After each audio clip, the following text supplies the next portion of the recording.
The first call came at 10:47 p.m. The second came less than a minute later, then another, and another. By 11:15 my phone screen looked like it was having a seizure. 23 missed calls, 14 voicemails, 37 text messages, all from the same man. The same man who just hours earlier had told me never to contact him again. The same man who had written, "Don't call or come over again, we're done. And don't even think about the will, sweetie." I remember sitting on my back porch in North Carolina, still wearing my army uniform pants and a faded gray t-shirt, staring at the endless notifications lighting up my screen.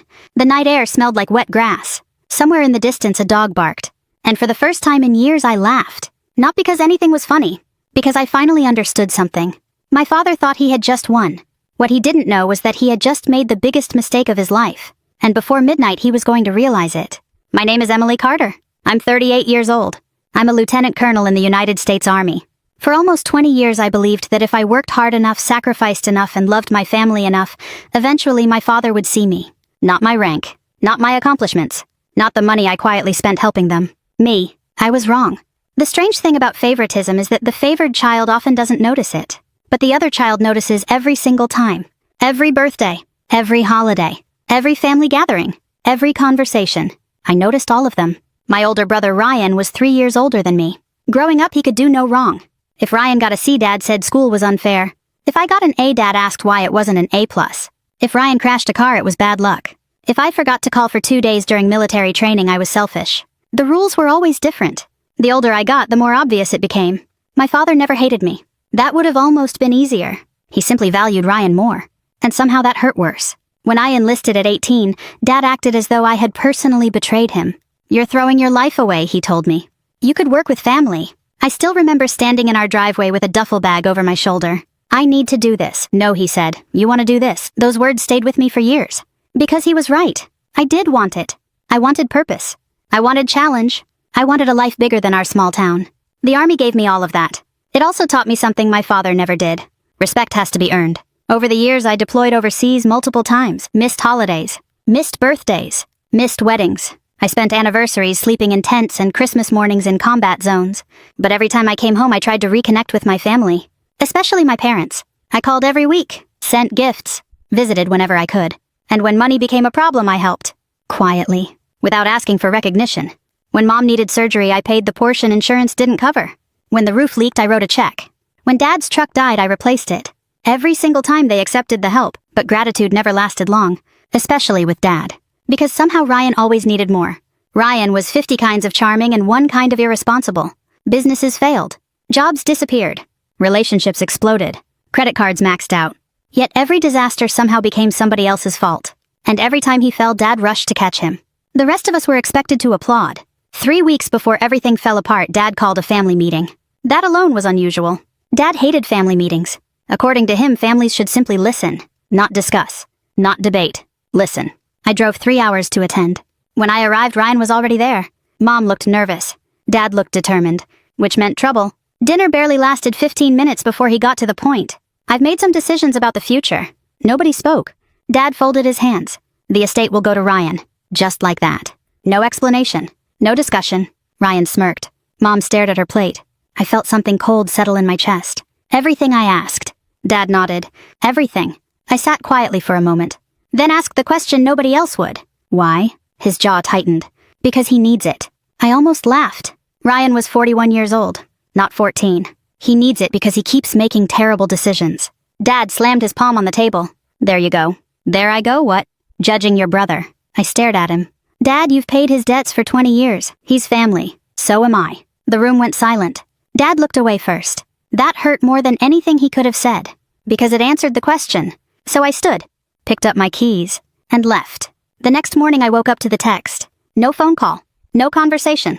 No attempt to fix things. Just words. Cold. Final. "Don't call or come over again. We're done. And don't even think about the will, sweetie." Sweetie. That word annoyed me more than the rest.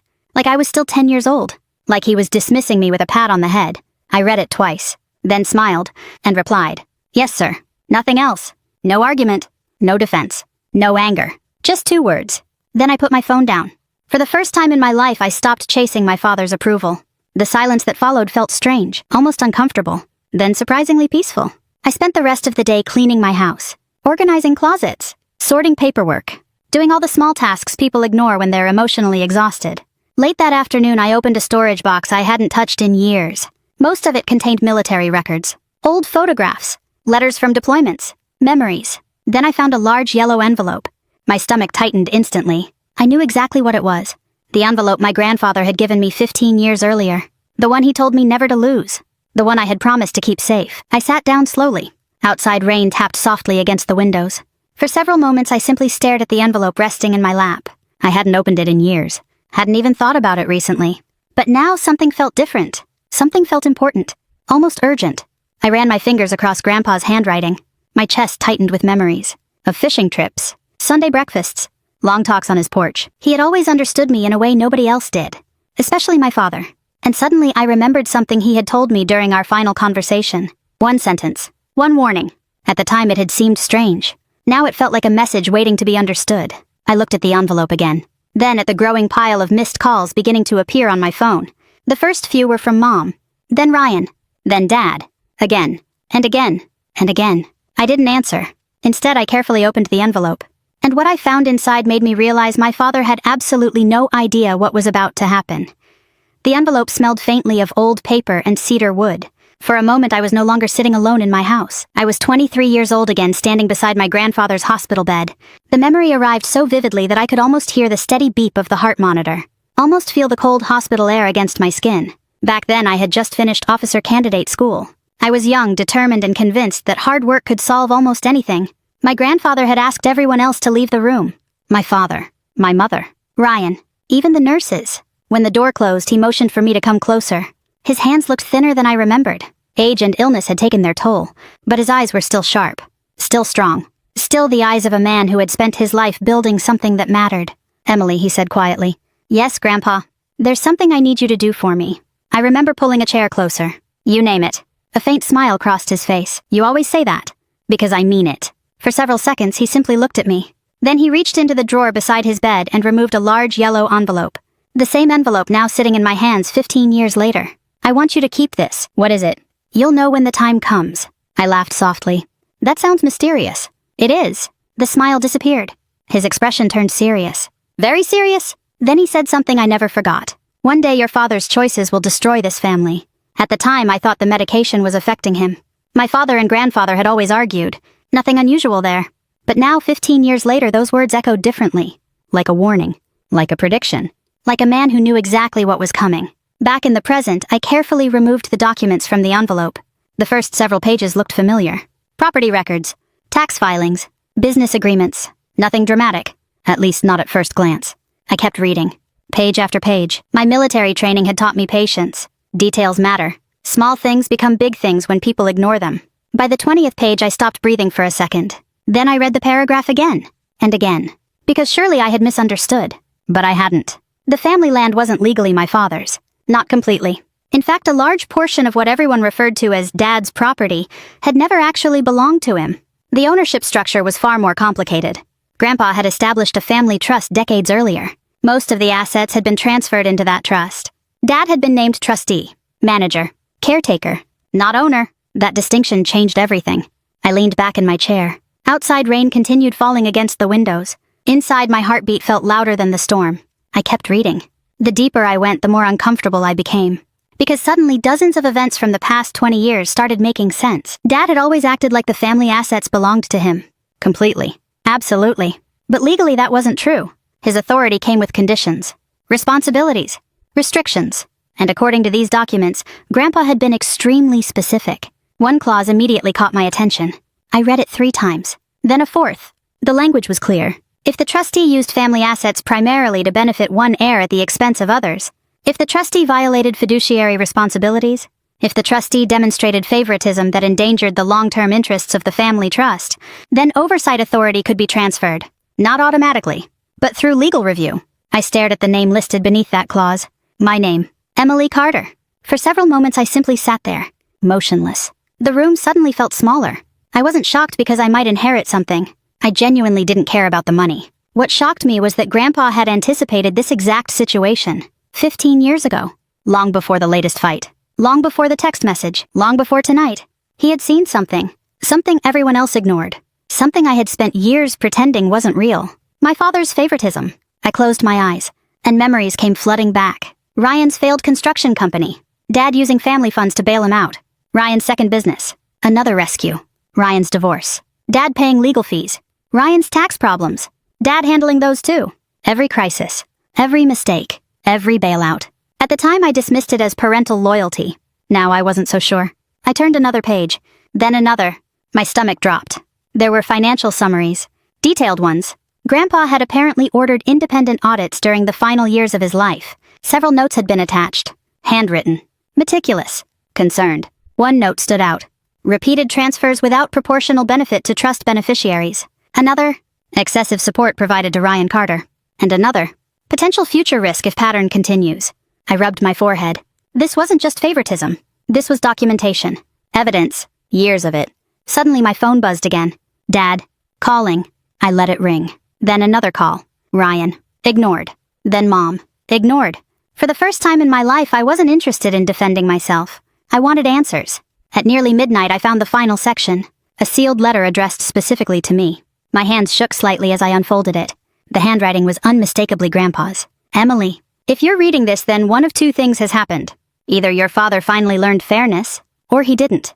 I smiled despite myself. That sounded exactly like him. I kept reading.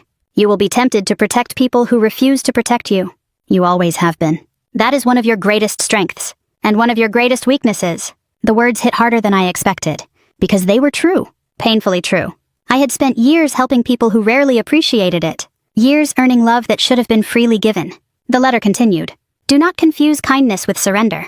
Do not confuse loyalty with obedience. And do not allow guilt to make decisions that wisdom should make. By the time I reached the final paragraph, my eyes were burning. Not from sadness, from understanding. The last sentence stopped me cold. When the time comes, call Richard. He'll know what to do. Richard. I knew exactly who that was. Richard Holloway. Grandpa's attorney. The man who had handled nearly every legal matter in our family for over 40 years. The man Dad rarely spoke about anymore. The man I hadn't seen since Grandpa's funeral. I glanced at the clock. 12:07 a.m. Far too late for a call. At least for most people. But Richard had always been different. I searched through old contacts. To my surprise, his number was still there. My thumb hovered over the screen. For a moment I hesitated. Making that call felt like crossing a line. Like stepping into a future I couldn't yet see. Then my phone vibrated again. Dad. Calling for the 8th time. A text arrived seconds later. Emily. Please call me. Another appeared.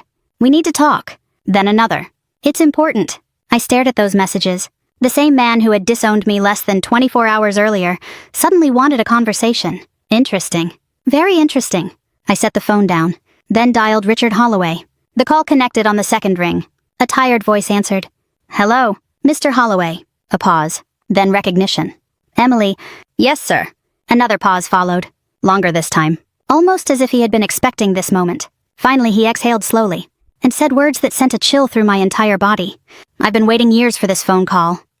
For a few seconds after Richard spoke, neither of us said anything. Rain continued tapping against my windows. The digital clock beside the couch glowed 12:09 a.m. And somewhere deep inside me, a feeling I hadn't experienced in years began to stir. Not anger. Not revenge. Certainty. The kind that arrives when scattered pieces finally start fitting together. Richard cleared his throat. Do you have the envelope? Yes. All of it. I think so. No, he said quietly. You don't think so. You need to know so. I looked down at the document spread across my coffee table. Then yes. Good. The relief in his voice was unmistakable, as though he had spent years worried those papers might disappear, or be destroyed, or never be found at all. Your grandfather trusted you, he continued. More than Dad. A soft sigh came through the phone. I didn't say that. You didn't have to. Richard was silent, which told me everything. He asked me to scan several pages and send them immediately. By 2 in the morning we were still reviewing documents. By 3 he had confirmed what I already suspected. The trust was real. The conditions were real. The violations were potentially very real. And my father had absolutely no idea. When I finally climbed into bed, the sun was only a few hours away. My phone contained 38 missed calls. I slept anyway. Better than I had in years. The next morning began with another message from Dad. Emily. Call me. No apology. No explanation. No acknowledgement of what he'd written. Just a demand disguised as a request. I didn't answer. Instead, I made coffee and drove to Richard's office. His building sat on a quiet street 2 towns away. The same red brick structure it had been for decades. When I walked inside, Richard looked older than I remembered. His hair had turned almost completely white. His shoulders seemed thinner. But his eyes were still sharp. Very sharp. He greeted me with a handshake, then immediately got to work. For 6 hours we reviewed records, financial statements, property transfers, trust reports, tax documents, correspondence. The deeper we dug, the worse things looked. Not because my father had stolen money. He hadn't. At least not in the criminal sense. The problem was something else. Something more complicated. For years he had treated trust assets like a personal safety net for Ryan. Whenever Ryan failed, trust resources appeared. Whenever Ryan struggled, trust resources appeared. Whenever Ryan made another terrible decision, trust resources appeared again. The pattern stretched back nearly 15 years, one rescue after another, one exception after another, one justification after another. By late afternoon, Richard removed his glasses and rubbed his eyes. I've spent 42 years practicing law. That long. Unfortunately. I smiled. He didn't. Emily, I've seen a lot of families destroy themselves. The room grew quiet. But this? He tapped a thick stack of papers. This wasn't about money. I knew exactly what he meant. Because he was right. The money was simply the symptom. The real disease was favoritism. Years of it. Decades of it. And everyone around my father had been forced to adapt. Mom learned not to argue. Ryan learned not to take responsibility. And I learned to expect disappointment. The following week brought more discoveries. Some painful. Some almost absurd. Meanwhile, my father continued calling. Every day. Sometimes multiple times. I never answered. Not because I wanted revenge. Because for once I wanted the truth before the conversation. And every day his messages became more desperate. Please call me. We need to clear this up. This has gone too far. Emily, answer your phone. The irony wasn't lost on me. For years I had been the one chasing him. Now the roles were reversed. One afternoon Richard called. I need you to see something. An hour later I was sitting across from him again. He slid a folder toward me. Inside was a copy of a proposed sales agreement. I frowned. What is this? The family land. My stomach tightened. Several hundred acres. The property Grandpa had spent most of his life building. The property every family gathering revolved around. The property Dad swore would stay in the family forever. They were selling it. Or trying to. I continued reading. A development company. Luxury housing project. Multi-million-dollar transaction. Projected closing date. 3 weeks away. I looked up. Does Ryan know? Richard laughed. Not because it was funny. Because the answer was obvious. Ryan helped arrange it. Of course he did. I leaned back. The disappointment hit harder than anger. Because despite everything I had still hoped there were limits. Apparently there weren't. The next few days felt surreal. Word spread quickly through town. People began congratulating Dad. Congratulating Ryan. Talking about the deal. Talking about the future. Talking about the money. Then came the barbecue. The celebration. The party that would eventually become one of the most humiliating moments of my father's life. I wasn't invited. That detail surprised exactly nobody. But several people who attended later told me what happened. Dad stood in the backyard holding a drink. Ryan beside him. Friends and relatives everywhere. And for the first time in years they looked victorious. Like men who had finally won. One guest eventually asked about me. According to 3 different witnesses, Dad laughed. Actually laughed. Then said, she chose the army over family. Someone asked if I would challenge the sale. Dad shook his head. Number. The confidence in that single word was astonishing. He doesn't know, Richard said when I later told him. Number. He really doesn't. And that was the problem. My father wasn't being malicious anymore. He was being careless. Careless people eventually make mistakes, big ones. A week before the scheduled closing, Richard finished the final review. The conclusion was devastating. The trust violations were undeniable. Documented. Extensive. Legally actionable. For several minutes I simply stared out his office window. Cars passed below. People walked sidewalks. Life continued normally. Yet I knew mine was about to change. Do you want to proceed? Richard asked. I didn't answer immediately. Because despite everything, this was still my father. The man who taught me how to ride a bike. The man who attended my high school graduation. The man who once carried me into the house after I fell asleep in the truck. People are rarely all good or all bad. That's what makes families so complicated. Finally, I looked at Richard. What happens if I do nothing? He didn't hesitate. The sale moves forward. And after that, the trust may be damaged beyond repair. I nodded slowly. The answer wasn't difficult anymore. It was simply painful. 3 days later, official notices were prepared. Legal reviews were completed. Emergency motions were ready. Every document sat neatly inside a black leather folder. Waiting. The closing date arrived on a bright Thursday morning. The kind of morning that feels too peaceful for disaster. I woke before sunrise. Put on my army dress uniform. Pressed every crease. Polished every button. Not because I wanted attention. Because Grandpa would have expected professionalism.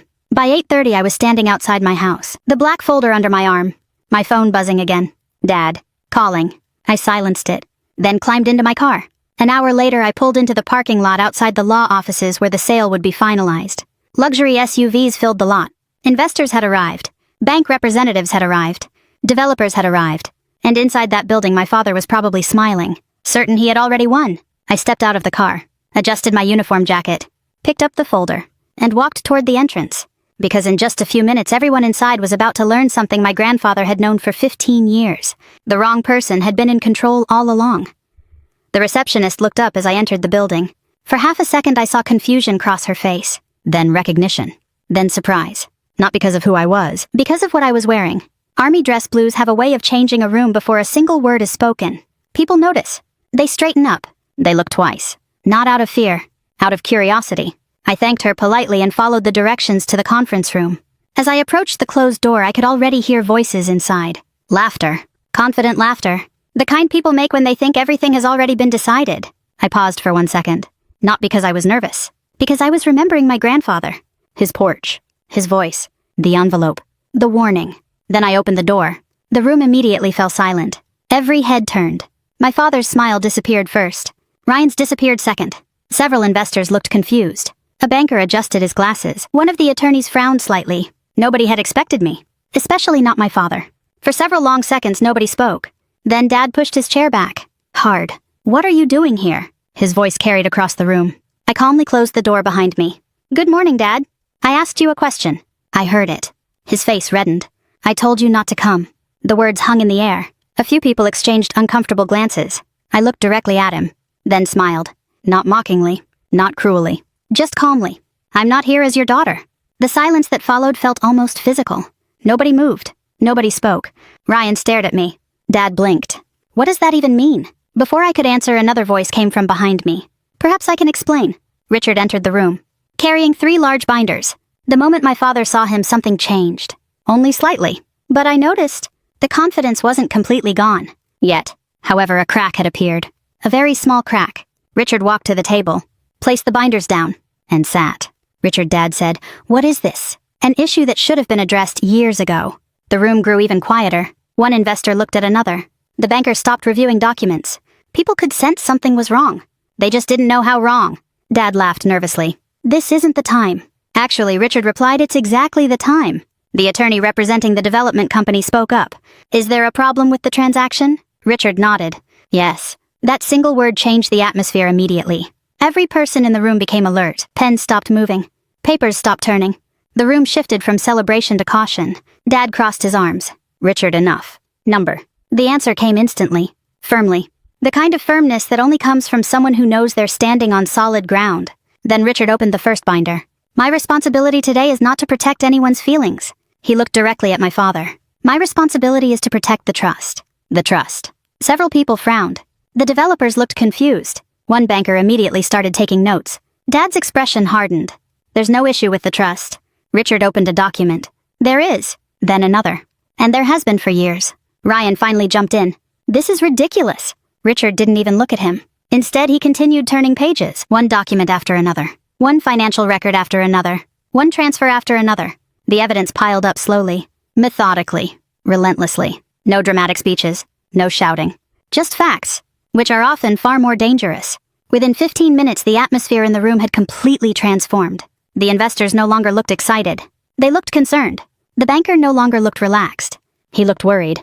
And my father looked increasingly uncomfortable. Then Richard revealed the trust agreement. The original version, signed decades earlier. The room became completely silent. He explained how ownership had been structured, how authority had been delegated, how fiduciary responsibilities worked, how trust assets were supposed to be protected. The developer's attorney interrupted. "Are you saying Mr. Carter does not own these properties outright?" Richard nodded. "Correct?" The man froze. "So who does?" Richard slowly turned toward me. Every eye in the room followed. The silence felt endless. Then Richard spoke. "The trust beneficiaries." Another pause. "And under specific conditions, oversight authority transfers to Lieutenant Colonel Emily Carter."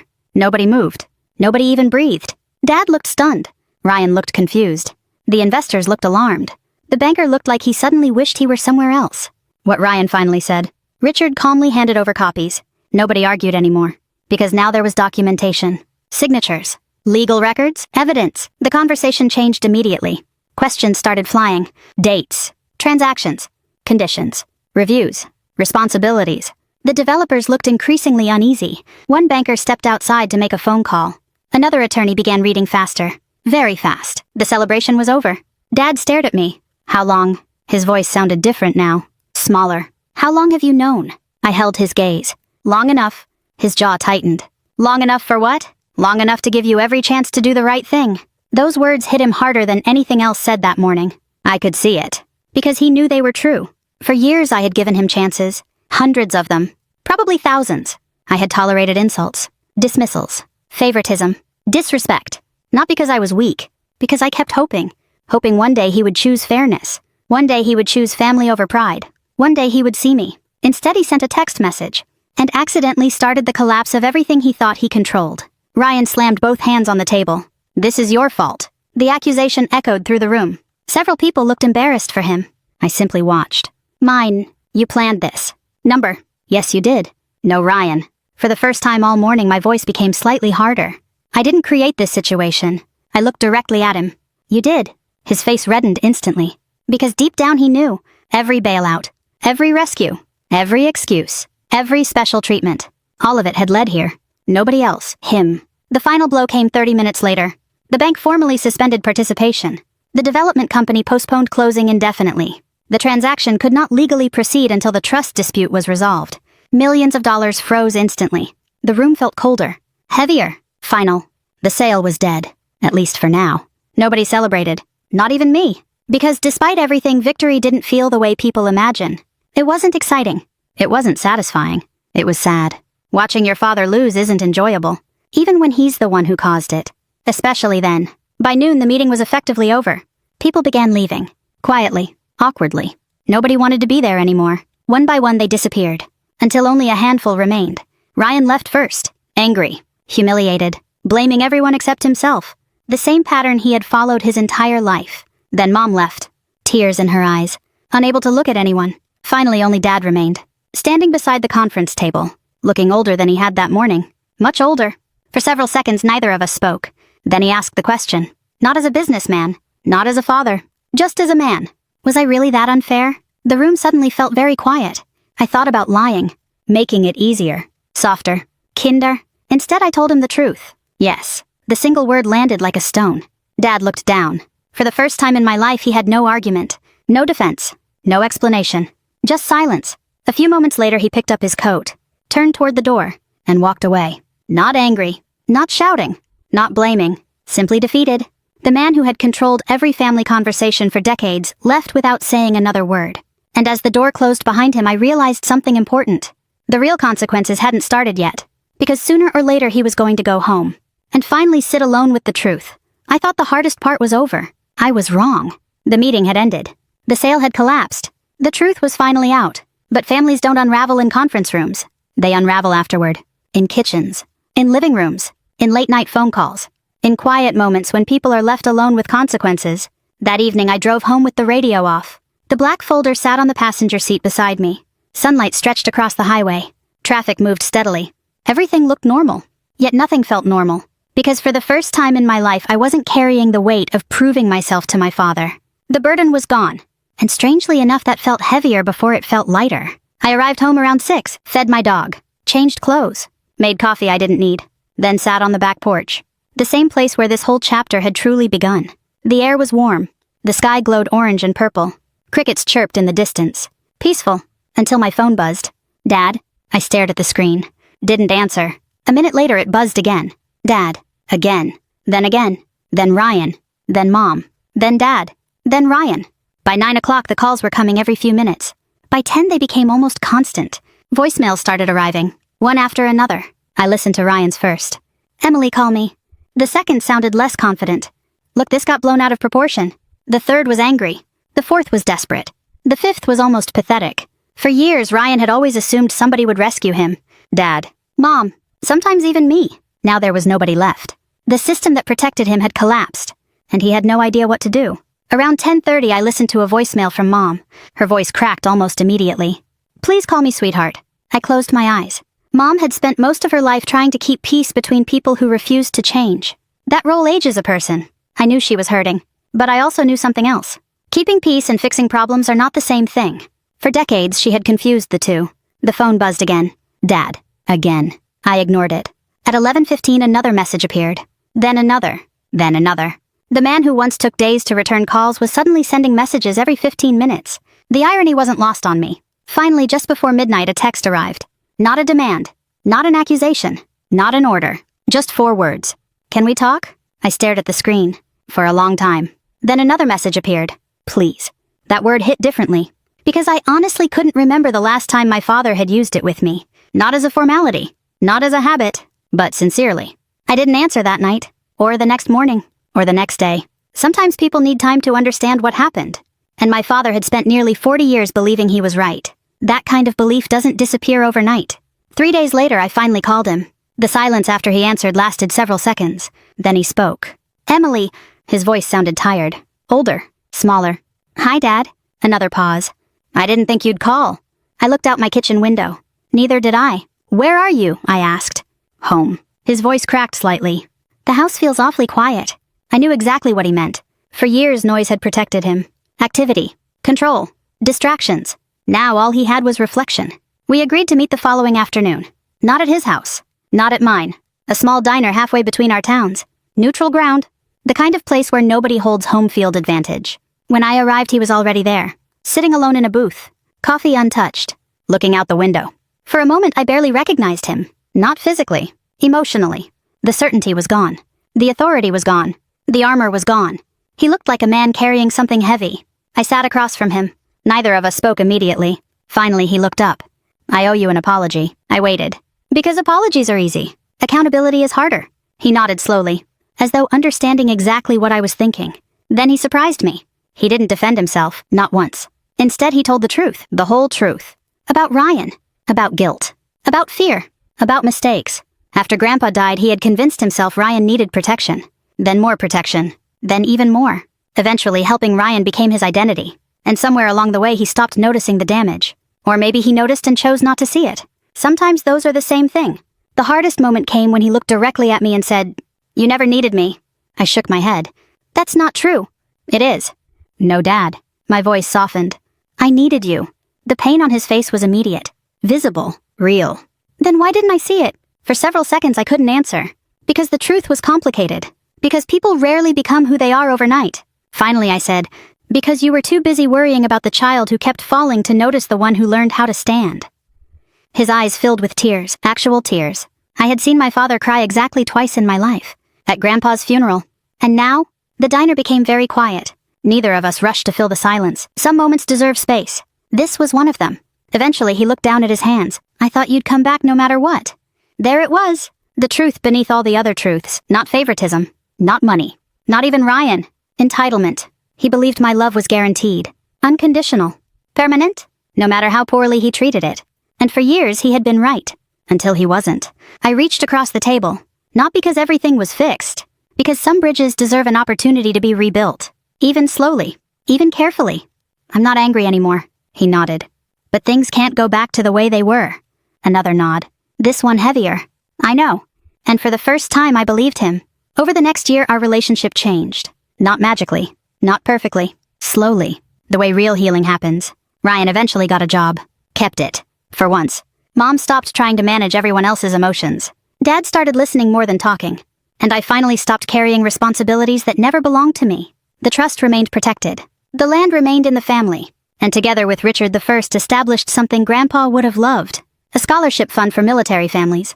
Every year it helps young men and women pursue education and service. Every year Grandpa's name lives on. Exactly the way he deserved. About 13 months after the meeting I received a text message on my birthday. Simple. No speeches. No drama. No conditions. Just one sentence. I'm proud of you, kid. I stared at the screen for a long time.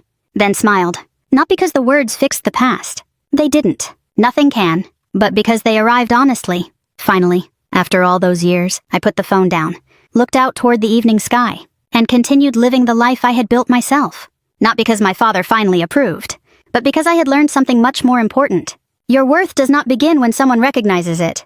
Your worth was there all along, and sometimes the greatest victory isn't proving people wrong. It's finally stopping the need to prove anything at all. If this story touched you, I'd love to hear your thoughts. Have you ever had to walk away from someone you loved in order to protect your peace? Let me know in the comments and tell me where you're watching from. We share new stories every day, And if you enjoy heartfelt family dramas like this one, be sure to subscribe so you don't miss the next journey. Until next time, take care of yourselves and the people who truly value you.